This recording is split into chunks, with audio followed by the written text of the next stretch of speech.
When my son's fiancé, he rudely told me to leave the wedding because I was allegedly ruining the atmosphere of the celebration, I calmly refused.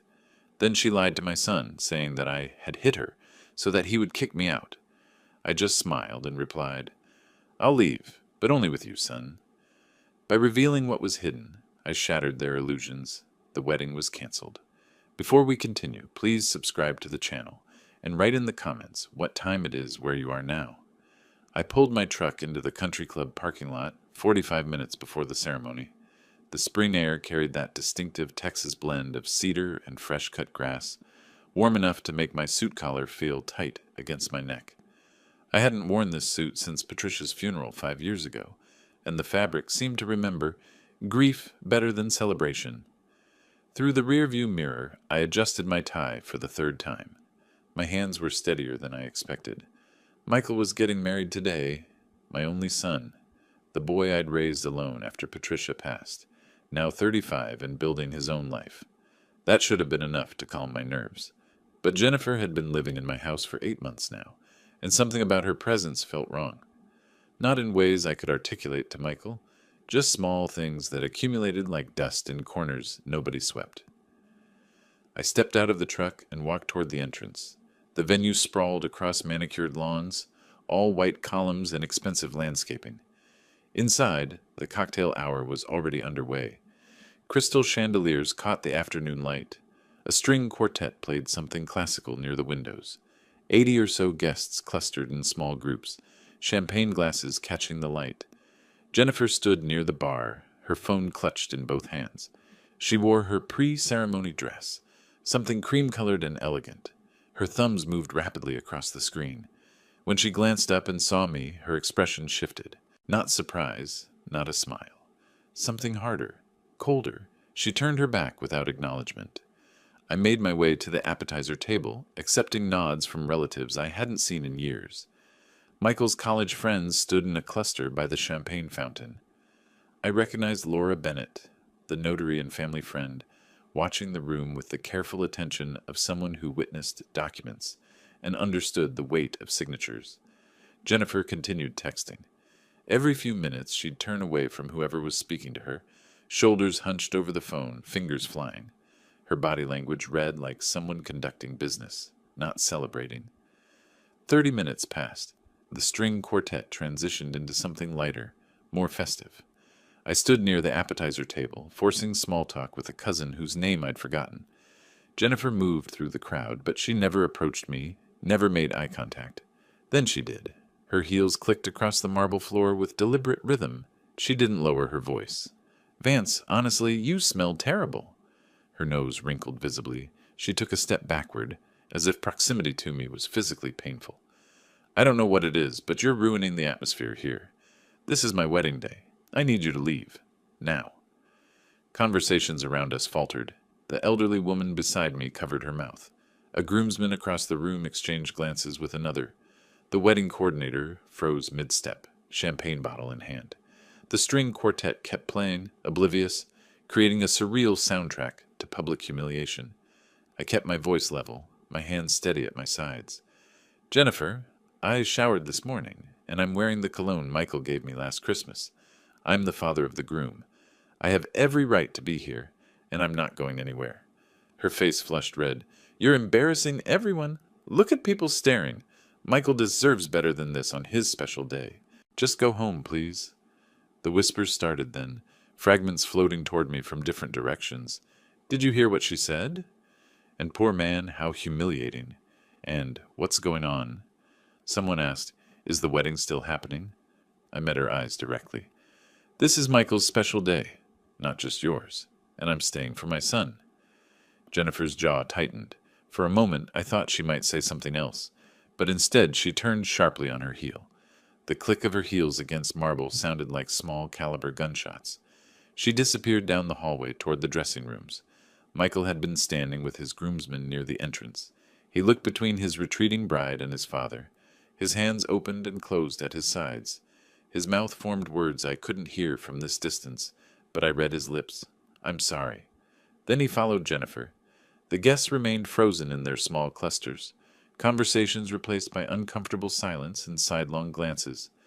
The string quartet finally noticed something was wrong and let their current piece trail off unfinished.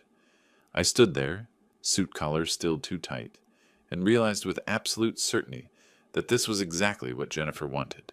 Not just my absence, something bigger, something calculated. The spring air that had smelled so pleasant an hour ago now felt suffocating. 20 minutes passed like 20 hours. I remained near the windows watching the parking lot, my jaw so tight my teeth ached. Michael hadn't returned. The ceremony's start time came and went. Guests shifted uncomfortably, checking watches, whispering. Some had moved toward the ceremony space, then retreated when no one appeared to organize them. Laura Bennett approached with a glass of water I hadn't requested. "Vance, are you all right?" "I'm fine, Laura." She didn't believe me, but she nodded and stepped away. Then Jennifer emerged from the hallway. 2 bridesmaids supported her on either side. Her mascara ran in dark tracks down her cheeks, and under her left eye a bruise bloomed purple and dark. She moved slowly, as if every step caused pain. The crowd parted. Someone gasped. "He followed me." Jennifer's voice broke on the words. She lifted one shaking hand to point at me. "I just wanted him to leave quietly," and he grabbed my arm, told me I had no right to ask him to go, and then he hit me. Look at my face. The room erupted, not in sound, but in movement. Several guests moved protectively toward Jennifer. Others stared at me with expressions ranging from shock to disgust. A groomsman actually stepped between Jennifer and me, as if I might attack again. Michael appeared behind Jennifer, his face drained of all color. "Dad, what have you done?" His voice shook with anger and something worse than anger. Betrayal. "You hit her? At our wedding? Get out. I don't want to see you right now. Just go."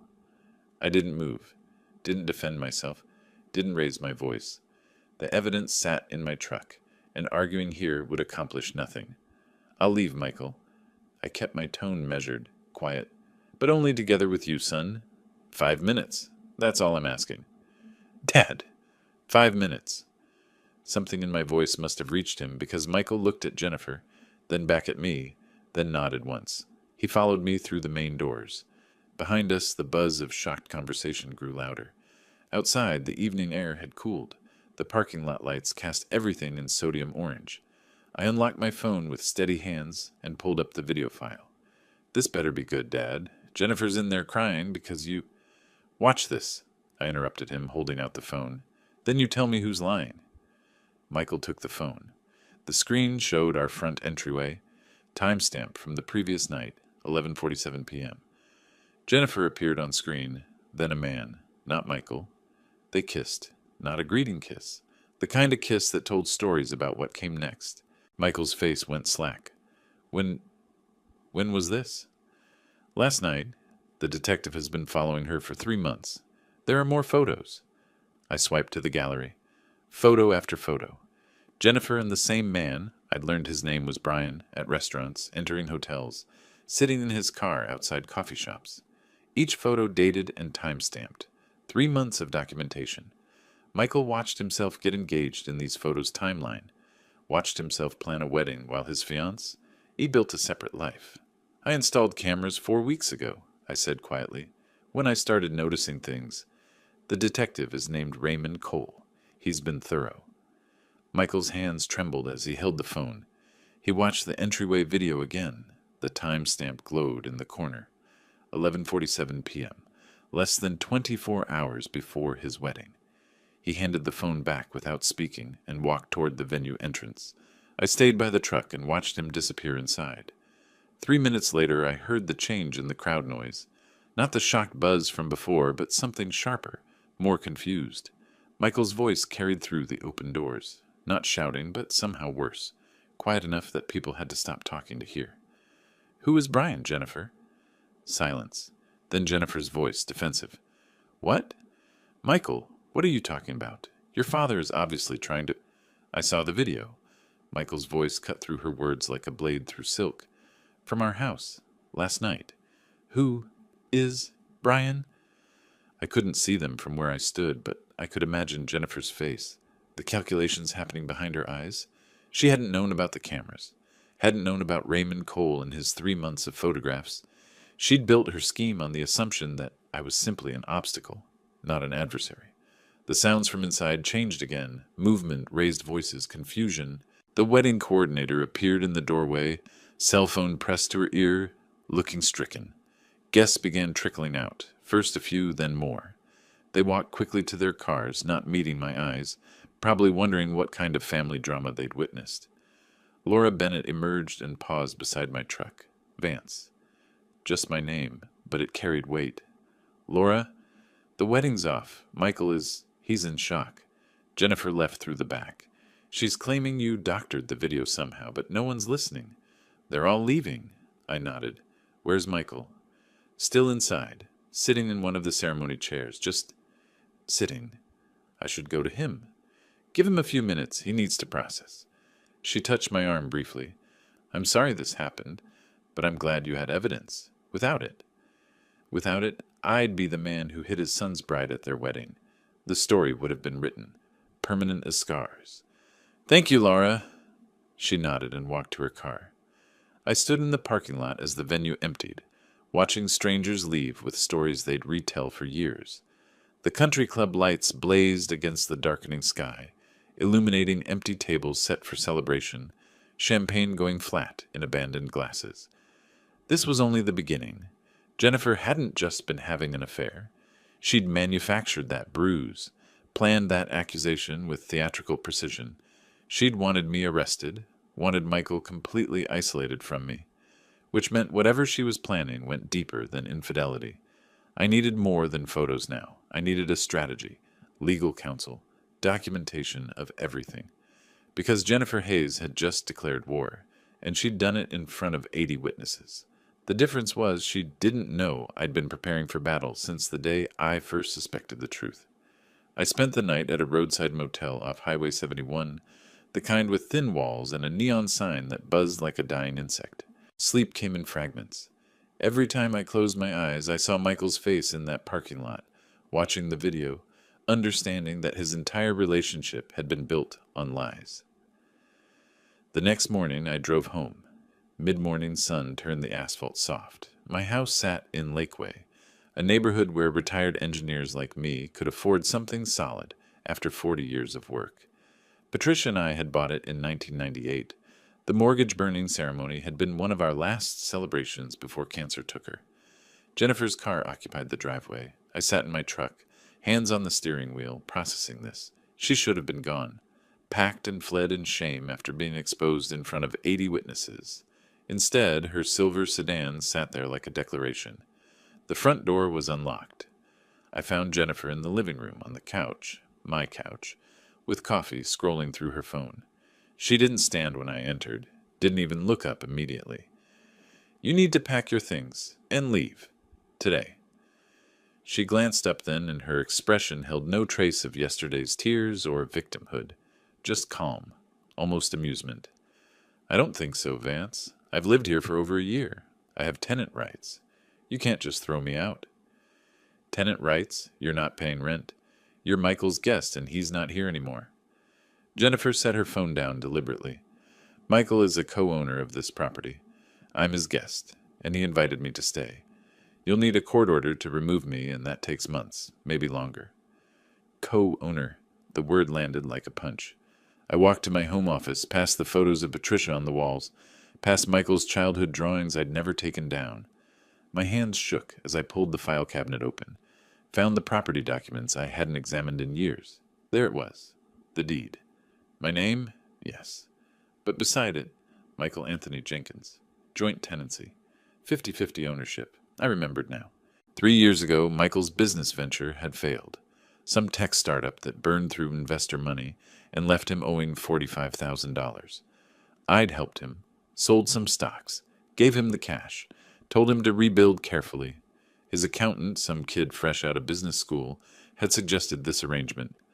Tax optimization, he'd called it. Estate planning benefits. I'd signed without much thought. Michael was my son.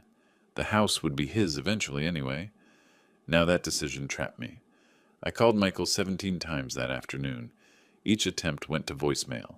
On the 18th try, he answered, Dad, I can't do this right now. I'm at a hotel. I need time to think. Don't call me for a while.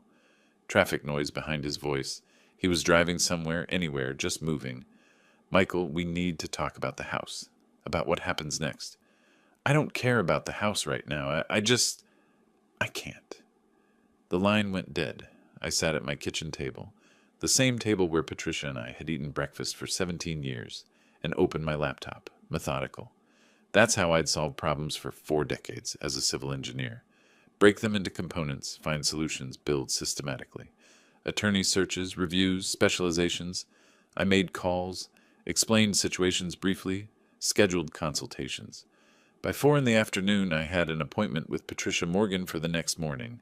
Family law specialist, strong reviews, office downtown. At 7, my phone rang. Raymond Cole, the detective. Mr. Jenkins, I found something else. Brian Mitchell, the man in your footage, he's a realtor. Licensed, but he's got a record. Fraud charges, 2015. Served 18 months, got out on probation. I stood and walked to the window. Jennifer's car still sat in my driveway. A realtor, with my house deed showing joint ownership. That's not coincidence. No, sir, I don't believe it is. Want me to keep digging? Yes. Everything you can find on Brian Mitchell. Who he associates with. What properties he's handled. Any complaints or investigations. And Jennifer. Dig into her background before she met Michael.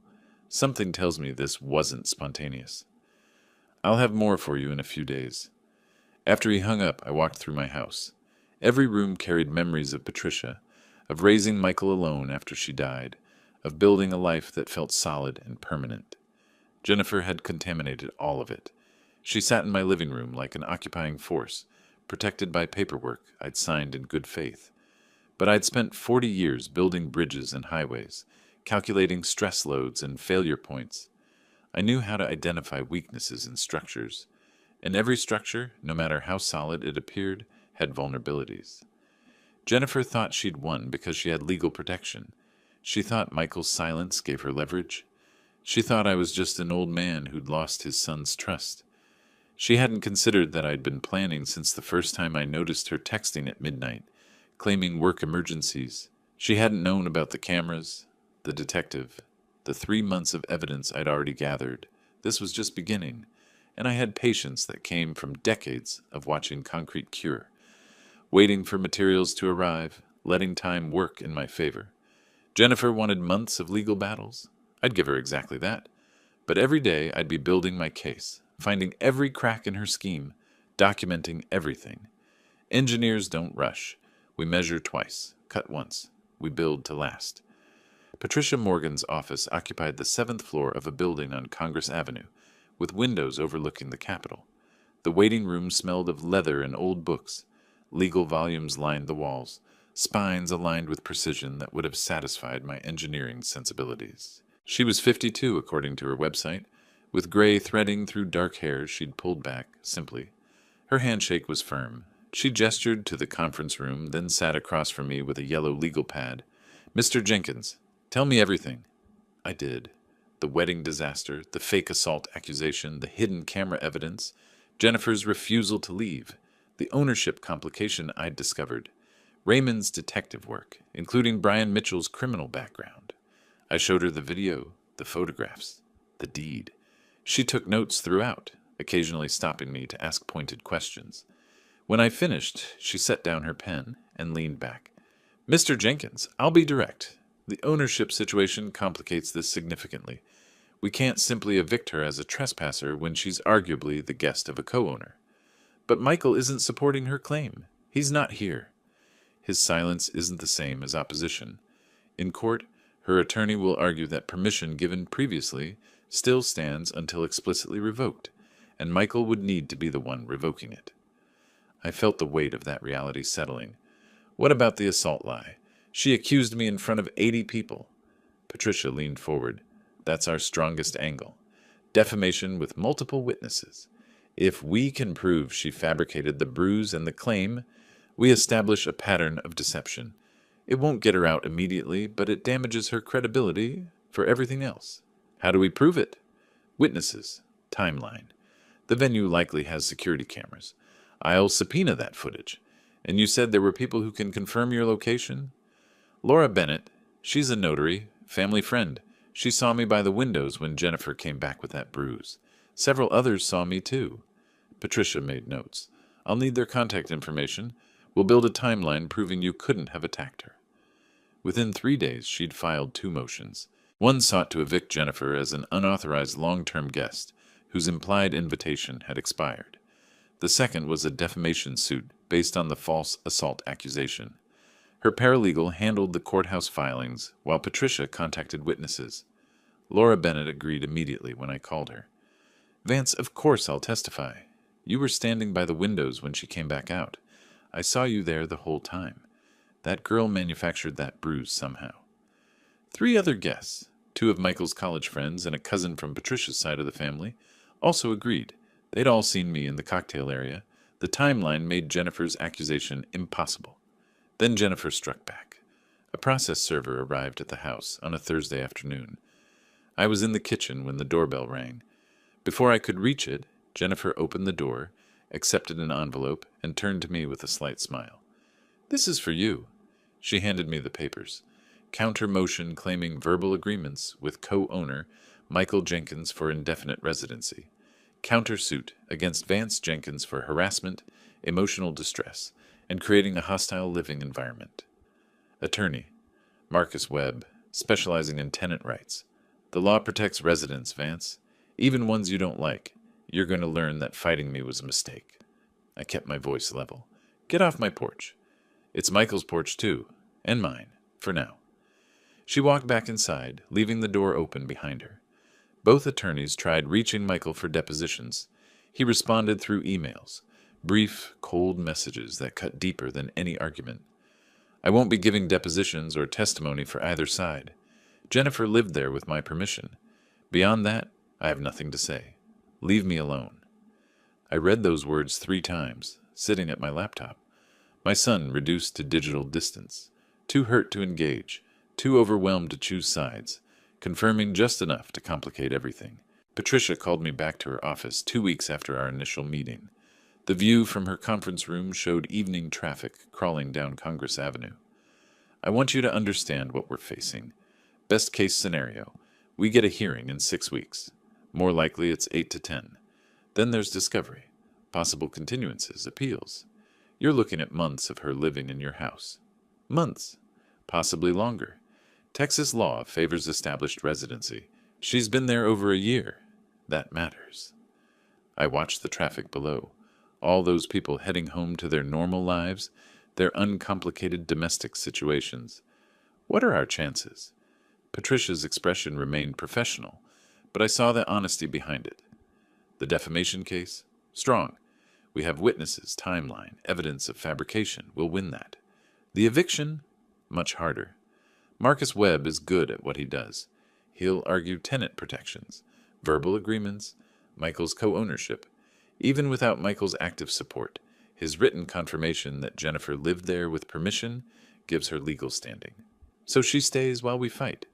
Unless Michael explicitly revokes her permission and testifies to that effect. Without his participation, we're navigating around a central figure who won't engage. I thought about Michael in some anonymous hotel room, or maybe back at work trying to function through heartbreak. He'd lost his fiancée, to betrayal.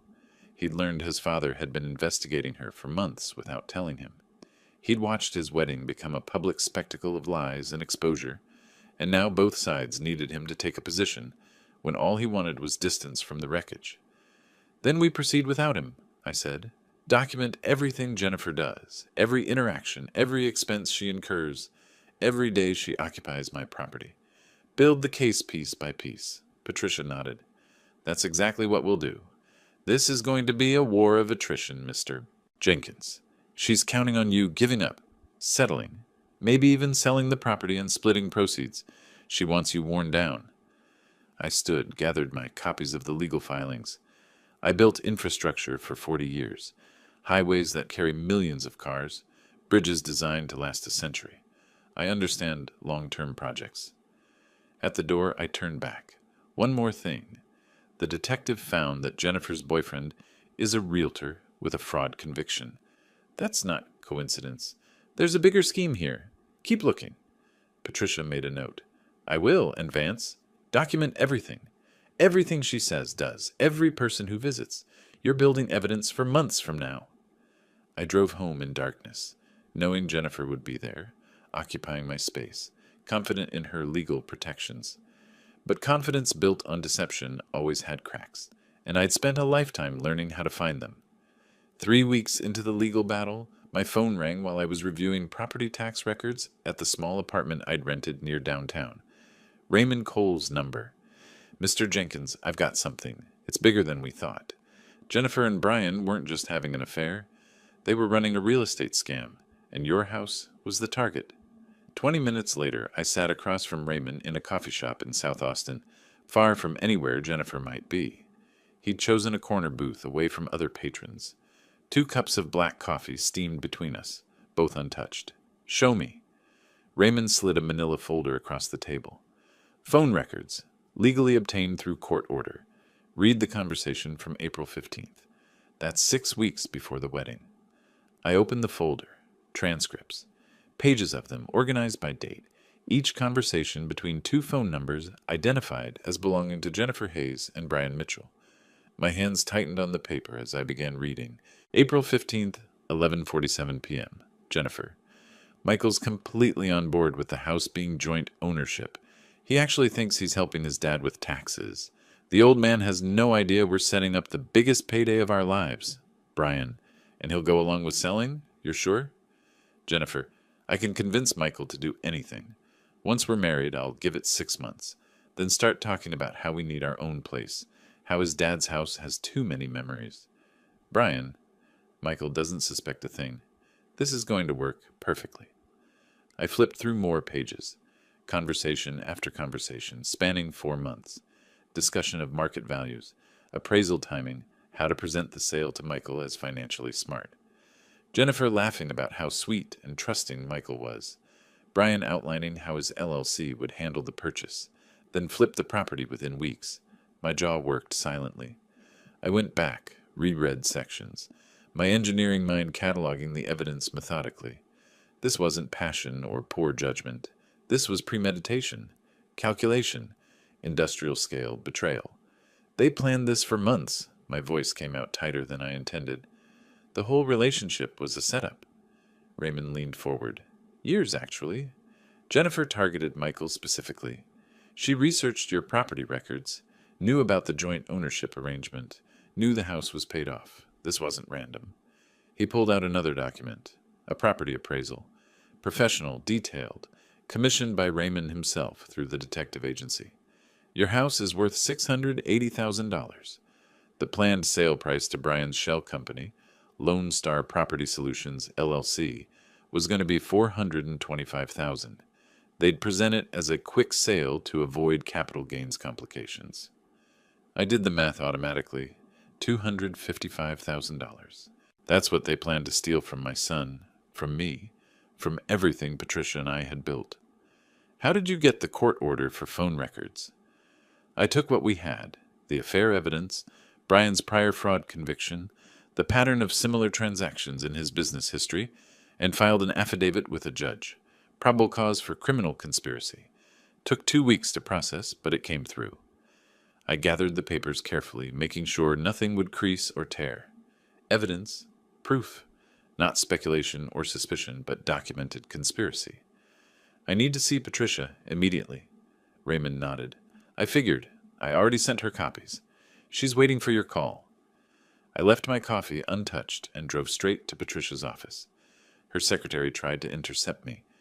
Mr. Jenkins, she's with a client. But Patricia saw my face through her office window and waved me in.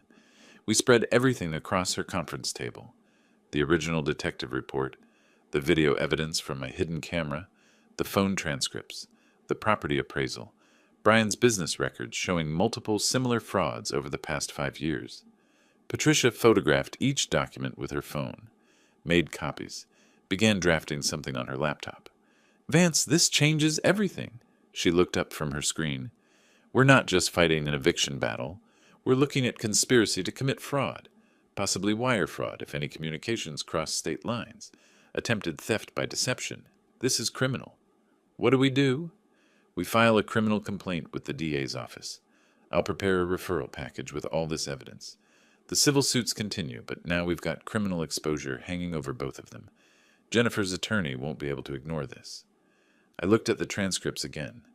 Jennifer's words about Michael. Doesn't suspect a thing. My son reduced to a mark, a target, someone to be used and discarded once his utility expired. I want them prosecuted, both of them. Patricia's expression was serious but satisfied. The DA will make that decision, but with evidence this solid, I'd say chances are good. Brian's prior conviction will work against him. Pattern of behavior. Jennifer's looking at her first felony charge. She continued typing, organizing the criminal referral. I watched her work, seeing the transformation from defensive attorney to offensive strategist. We weren't protecting anymore. We were attacking. How long before the DA responds? Could be weeks. They'll review, investigate independently, decide whether to file charges, but in the meantime, this exists, this threat. Jennifer's attorney will know about it within days, and she'll understand what she's facing. I stood and walked to Patricia's window, looking down at Congress Avenue. Somewhere out there, Jennifer sat in my house, probably confident in her legal protections, believing she'd outmaneuvered an old man who didn't understand modern complications. She hadn't counted on methodical investigation, on patience, on someone willing to build a case brick by brick until the structure was unassailable. File everything, I said. Criminal complaint, expanded civil suit, anything else you can think of. I'm not defending my home anymore, Patricia. I'm dismantling their entire operation. She nodded once. Consider it done. I left her office as the sun set over Austin, turning the Capitol building golden. Tomorrow, Jennifer would learn that the walls were closing in, that her confident legal position had just become a potential felony prosecution. And somewhere, in whatever hotel he'd isolated himself in, Michael remained unaware that his entire relationship had been nothing but an elaborate theft scheme. That hurt worse than anything Jennifer had done to me. But truth had its own timeline, and I'd learned long ago that some structures took years to build properly. 2 days after Patricia filed the criminal complaint referral with the Travis County District Attorney's Office, Jennifer's attorney must have noticed the increased legal activity. Marcus Webb would have received copies, understood the implications. Criminal charges meant potential jail time, not just financial penalties or civil judgments. Jennifer needed protection. She needed Michael. I learned about her counterattack 3 days later when Michael's truck pulled up outside my rental apartment building with enough force that the tires squealed. I watched from my window as he got out, slammed the door, headed for the entrance, taking stairs instead of the elevator. His body language announced itself before he reached my door. The knock was hard, aggressive. I opened it to find my son transformed. Not the devastated, withdrawn Michael from the wedding disaster. This was someone certain, angry, protective. Dad, you need to stop this. All of it. The lawsuits, the criminal complaints, everything. Michael, come in. Sit down. Let's talk about this. There's nothing to talk about. He didn't sit, stayed standing in my small living room, hands gesturing sharply. Jennifer explained everything. Brian was stalking her. She was a victim, and you're treating her like a criminal. This has to stop. I remained seated, hands folded, forcing myself to stay calm. Son, I have evidence. Phone records, financial documents. I don't care about your evidence. His voice rose. Jennifer told me the truth. She admitted knowing Brian, but he wasn't her lover. He was obsessed with her. Showed up at the house. Demanded she meet him. Threatened to ruin our relationship if she didn't comply. That video you showed me? He forced himself on her. She was scared to tell anyone. The manipulation was expert. Jennifer had taken the undeniable evidence of her affair and reframed it as victimhood. Brian became the aggressor. She became the frightened woman protecting her relationship, and I became the vengeful father, misinterpreting everything. Michael, listen to me. The phone records show either you drop this crusade or you lose me, permanently. I mean it, Dad. The words landed like physical blows. I looked at my son, saw Patricia's eyes in his face, heard echoes of her voice in his tone when he got stubborn, but the certainty behind his words was pure desperation from someone who wanted his life back, wanted to believe in salvageable futures. Michael, I respect your choice. You're a grown man, but I won't stop until I protect what your mother and I built our entire lives. That house, this family, I won't let it be stolen. Then you're choosing a house over your son. No, son, I'm choosing the truth. I hope someday you'll understand that. Michael's jaw tightened. We're done here. He turned toward the door. I stood, took one step forward. Michael. He paused, but didn't turn around. I love you. That won't change, no matter what you decide. The door closed behind him. Not slammed. Pulled shut firmly, deliberately. Somehow that controlled closure felt worse than rage would have. I stood in my small rental apartment, surrounded by second-hand furniture and boxes of documents, and felt the full weight of isolation.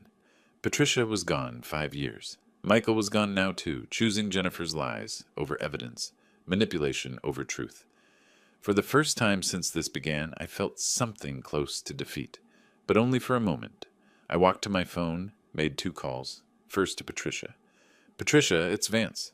Michael just left. He's siding with Jennifer. He threatened to testify for her, to cut me off completely if I continue. And what do you want to do? I looked at the boxes of evidence stacked against my wall. Transcripts, photos, financial records, documentation of a conspiracy that had targeted my son as ruthlessly as a predator targets prey. We continue. Everything. I need evidence so clear that even Michael can't deny it. Whatever it takes. Patricia's response came without hesitation. Then we give him no choice but to see the truth. I'll coordinate with Raymond. If Jennifer and Brian are this bold, they'll make mistakes. People running cons always do. The second call was to Raymond Cole. Raymond, Michael's chosen Jennifer's side. She's told him Brian was stalking her, that she's a victim. He believes it. Despite the phone transcripts, he hasn't seen them. I didn't show him. He wasn't ready to hear it. He'd have dismissed it as fabricated or taken out of context. Raymond was quiet for a moment. So we need something undeniable. Something even she can't spin. Exactly. Keep watching them. Jennifer thinks she's won Michael's protection. People get careless when they think they're safe. After both calls, I sat at my small kitchen table and ate dinner mechanically. Microwaved leftovers that tasted like cardboard. Outside my window, Austin's lights spread across the hills. Thousands of homes where families gathered without this weight of betrayal and legal warfare. Michael was wrong, but he wasn't evil. He was exhausted, heartbroken, desperate for resolution. Jennifer had offered him what he needed most, a narrative where their relationship could be saved, where his father was the problem, not her. It was easier to believe one person was wrong than to accept that everything he'd built his life around was fraudulent. I understood that. It didn't make it hurt less. But understanding informed strategy. Michael would need proof so overwhelming that denial became impossible. Not transcripts he could question. Not detective reports he could dismiss as biased. Something direct, something undeniable. Jennifer and Brian had been careful so far, but they were trapped now between legal pressure and Michael's protection. Trapped people made desperate choices, and desperate choices created opportunities. I cleaned my plate, washed it methodically, then returned to my boxes of evidence and began reading through everything again. Engineers solve problems by understanding every variable, every stress point, every potential failure mode. Jennifer thought she'd secured Michael's support. She thought that changed the equation. She was right that it changed things, but not in the way she imagined. A week after Michael's confrontation with me, Jennifer filed a formal complaint with the Austin Police Department. Domestic violence, pattern of harassment. She claimed the bruise from the wedding was recent, that she felt unsafe in the shared residence, that I'd been increasingly aggressive. 2 patrol cars arrived on a Tuesday morning. I was checking my mail when they pulled up. Neighbors appeared at windows like witnesses to a crime scene. Jennifer met the officers at the door, tissues already in hand. They separated us. Jennifer got the living room. I got the garage. Sir, there's been a complaint filed against you for domestic violence. Can you provide your account? I stood in my own garage, surrounded by tools I'd collected over 40 years, and gave them facts. The bruise happened 6 weeks ago at the wedding. She fabricated it herself. I had witnesses, Laura Bennett, 3 others, who could confirm I never touched her. This was part of ongoing property litigation. We'll need those witness names and contact information. I provided everything. Phone numbers, addresses, the court case numbers. The officers took notes, their expressions professionally neutral. They'd heard stories from both sides before, knew that truth often lives somewhere in the complicated middle. Inside, Jennifer was crying, showing photos on her phone from angles that made the fading bruise look fresh and violent. The investigation closed within 3 days. Timeline inconsistencies, witness statements, lack of physical evidence. But the complaint remained on record, a permanent suggestion that I was dangerous. The damage spread faster than facts could correct it. I discovered the spray paint 2 mornings later, going out for the newspaper with my coffee. Orange letters across my mailbox. Abuser. Visible from the street. Bright and accusatory. I stood there, coffee going cold in my hand, and methodically photographed it from every angle before getting cleaning supplies from the garage. A neighbor I'd known for 15 years crossed the street rather than walk past me on the sidewalk. Another, loading groceries into her car, saw me and hurried inside without her usual wave. I heard whispers at the hardware store. That's him. Police were at his house. Michael's text arrived that afternoon. I'm moving back home. Jennifer needs support during this difficult time. Please respect our space. Our space. My home for 30 years, where Patricia and I had raised him, where her pictures still hung on walls, had become our space, shared with the woman trying to destroy me. He moved in 3 days later. I watched from my bedroom window as his truck backed into the driveway, as he and Jennifer carried boxes inside, laughing about something, touching each other's arms with easy affection. He never looked up at my window. For 2 weeks, I attempted cohabitation. I slept in my own bedroom with the door locked, used the kitchen at 5:30 in the morning before they woke, worked in my garage workshop on projects that didn't need doing, just to have somewhere to exist. Jennifer made sure every moment was hostile. She changed the lock on the master bedroom, her and Michael's room now, played music late into the night, bass thumping through walls, had Brian visit openly for coffee, making sure I saw them sitting together on my couch, his arm draped casually across the back cushions. One evening, passing them in the hallway, I heard Jennifer whisper to Brian, "He's barely here anymore. A few more weeks, and he'll probably just give up and sign everything over. This is working perfectly." I found an apartment the next day, small 1-bedroom in a complex off Highway 183, 20 minutes from Lakeway. Functional, anonymous, temporary. The leasing agent asked about my previous residence. "Family complications," I said, and she didn't push further. I called Patricia from the apartment parking lot after signing the lease. "I can't stay in that house with them. I need to find another place." "Don't let them force you out of your own home, Vance. That could hurt our legal position." "I'm not giving up the house. I'll keep paying everything. Mortgage, utilities, taxes, insurance. I'm maintaining my ownership, but I need to be strategic, and I need better evidence." "What kind of evidence?" "The kind even Michael can't explain away." I moved on a Saturday morning while they were out. Clothes, laptop, essential toiletries. Everything else stayed. Furniture, Patricia's photos, my tools, 40 years of accumulated life. This wasn't permanent surrender. This was tactical retreat. Before leaving, I installed 4 new cameras, professional grade disguised as everyday objects. A wall clock in the kitchen, electrical outlets in the living room and hallway, a smoke detector in the entryway, motion activated, cloud uploaded, accessible from my phone. Nearly impossible to detect unless you knew exactly what to look for. Jennifer thought she'd won. She'd damaged my reputation, secured Michael's protection, driven me from my own home. She felt safe now, confident, and confident people made mistakes. I locked the door behind me for what I thought might be the last time as a resident, but I'd learned something building bridges and highways for 4 decades.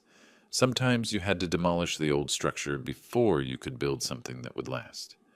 The surveillance system went live the moment I left. Whatever happened in that house now, I'd know about it. And eventually, so would Michael. 3 weeks into my new routine, I'd watch the recordings each evening after work. Laptop open on my apartment's small kitchen counter, reviewing footage while eating microwave dinners. Most of it was mundane. Jennifer scrolling her phone, Michael coming home tired from his IT job downtown, the 2 of them watching television. Then, on a Tuesday morning, Jennifer started searching. I was drinking coffee, preparing for work, when the motion alert pinged my phone. Jennifer moved through the house systematically, checking behind picture frames, inside air vents, under furniture. She knew what she was looking for. She found the first old camera in the living room bookshelf, held it up to examine, then yanked out the wiring with satisfaction.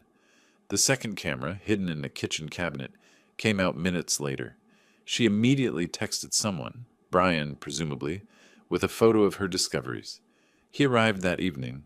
I watched him inspect both cameras professionally, turning them over in his hands, nodding. "These are the same models I spotted weeks ago." His voice came through clearly on my new kitchen wall. Clock, camera.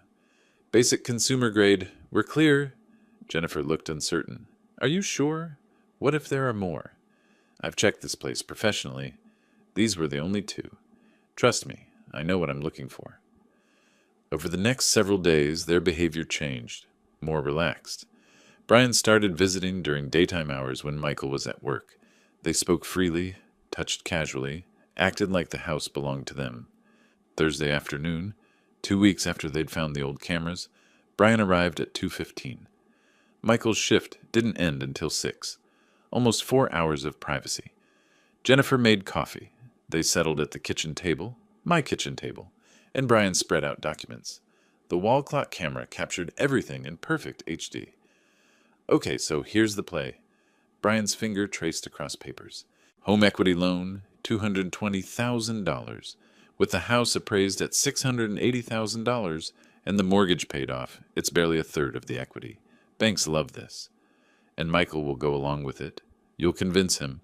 Tell him I have investment opportunities. Property flips that return 30%. Tell him it's how you build real wealth. The guy works in IT making $70,000 a year. He'll jump at the chance to make big money." Jennifer laughed, a sound without warmth. "He's been skeptical about financial risks since his business failed. That's why he's still making $70,000 a year." Brian leaned back in my chair, put his feet up on another. "He's cautious, which makes him the easiest mark I've ever worked. Cautious people want security so bad they'll believe anything that promises it." "I can't believe he actually thinks I love him." Jennifer sipped her coffee. "After everything, the affair evidence, the wedding disaster, he still took me back." "That's the beauty of targets like Michael. They want the fantasy so much they'll ignore reality. His father showed him video of us, and he still chose to believe your stalking story." Jennifer shook her head, smiling. "Naive doesn't even cover it. Pathetic is closer." Watching from my apartment, my hands clenched into fists. My jaw locked so tight my teeth ached. But I didn't look away.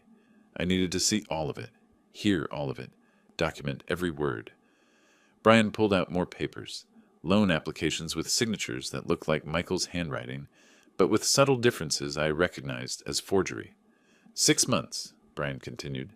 We get the loan, we make a few small investments to establish the pattern, then you file for divorce. In Texas, that loan money is community property acquired during the marriage. You get half minimum, probably more with a good attorney. And then Arizona? Fresh start? Arizona, new names, new lives. We'll have over 100,000 each, plus whatever we can pull from the divorce settlement. Not bad for a year's work. They discussed details, which bank to approach first, how Jennifer would present it to Michael, timeline for the investments. The Arizona rental property Brian had already secured under a false name. When they mentioned Michael again, calling him a naive fool who deserves what's coming, I closed my eyes briefly, not from weakness, from the effort of staying seated, of not driving back to that house, of remembering that rage accomplished nothing without strategy. At 3:47, Brian left. I was on the phone to Patricia before his car cleared the driveway. I'm sending you a video. Watch it now. Jennifer and Brian, in my house, planning to defraud my son of over $200,000. Silence on the other end while she pulled it up on her computer, then a long exhale. Vance, this is exactly what we needed. Conspiracy to commit fraud, loan fraud, identity theft if they use those false names. And the part about Michael, him hearing them mock him like that, will that be enough? Will this finally open his eyes? If this doesn't, nothing will. When do you want to show him? I looked at my laptop screen, frozen on an image of Jennifer and Brian laughing at my kitchen table. Documents spread between them like blueprints for theft.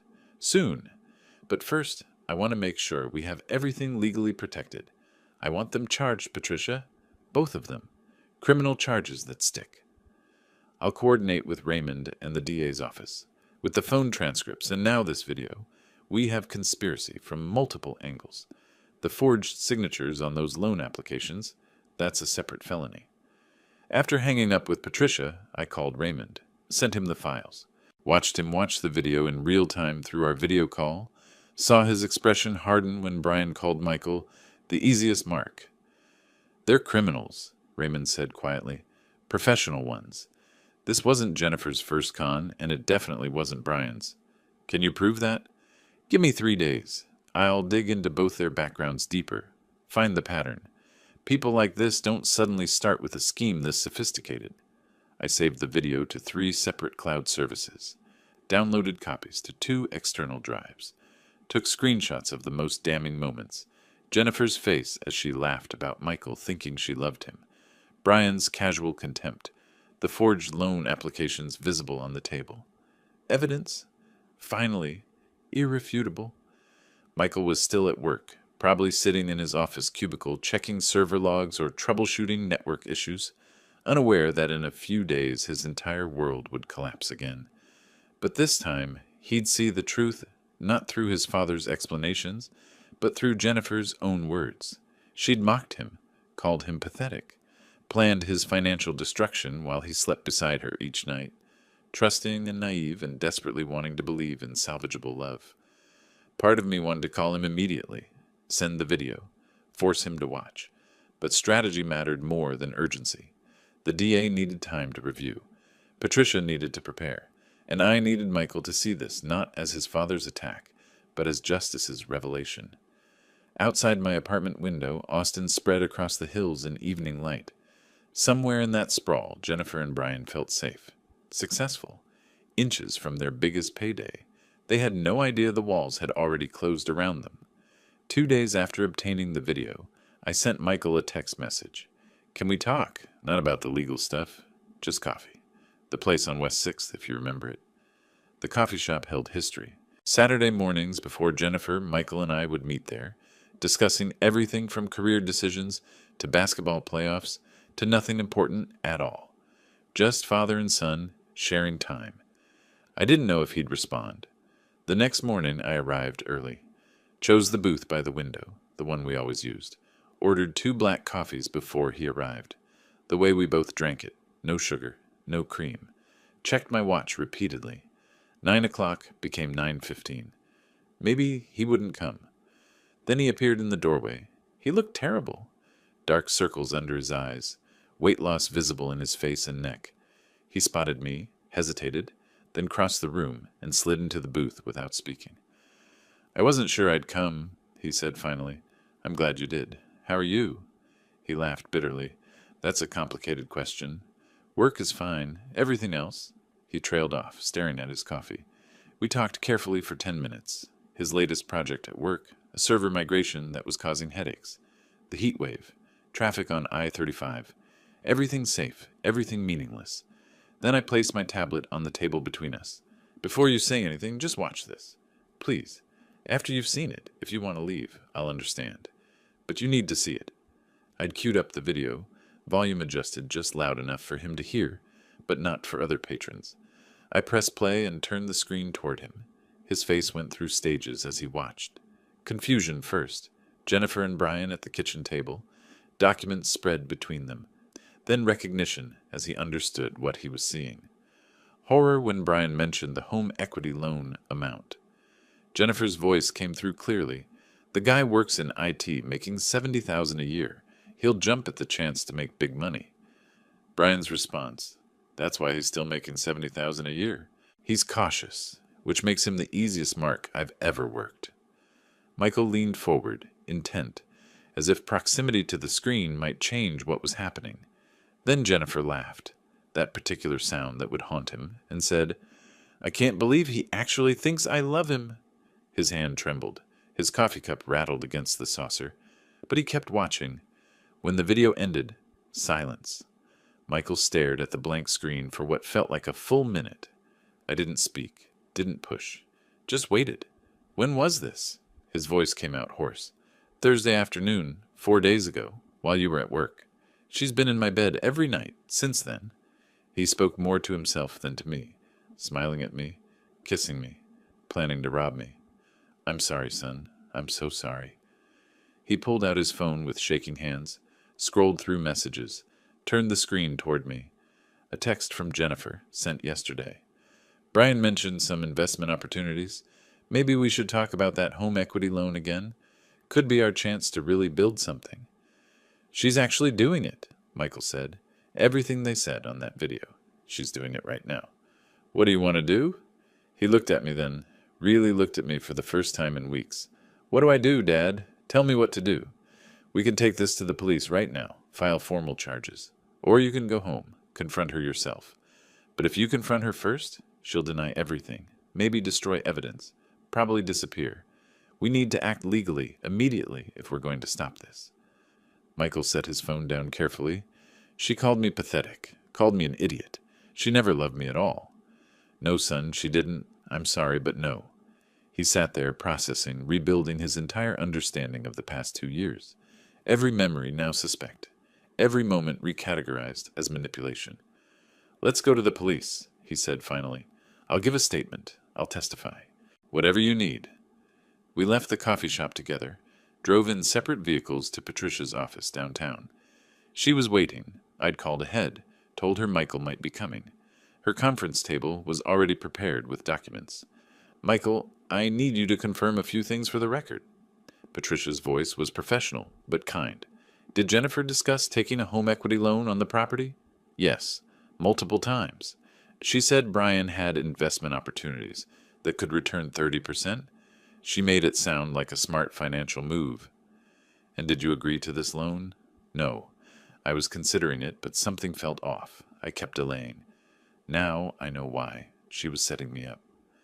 Patricia took detailed notes, had Michael sign affidavits, prepared witness statements. Then we drove to the police station's fraud division. Raymond Cole met us there, guided us to an interview room with a recording device on the table. Mr. Jenkins, in your own words, describe your relationship with Jennifer Hayes and when loan discussions began. Michael spoke clearly, his IT professional's mind organizing information even under emotional stress. He described meeting Jennifer 2 years ago, her moving in, the gradual introduction of Brian as a financial advisor, the increasing pressure about the loan. Did she mention Brian Mitchell specifically in relation to these investments? Yes. She positioned him as a successful realtor with great contacts, someone who could help us build wealth. She made him sound professional, credible. Not, Michael paused, not what he actually was. The statement took an hour. When we emerged, Raymond pulled me aside. The assistant DA is reviewing everything now. Your video, the phone transcripts, Michael's testimony. With Brian's prior conviction and probation violation, we've got him solid. Jennifer, too. By end of day, Raymond called. We got approval. Arrest warrants for both of them. Brian Mitchell for conspiracy to commit fraud, attempted identity theft, and violation of probation. Jennifer Hayes as accomplice. Plus, we're adding charges for the false assault report from the wedding. I sat in my truck in the police station parking lot after everyone left, watching the sunset over Austin. Michael had driven back to work to finish his day. He said he needed normalcy, needed to think. My phone buzzed. A text from Michael.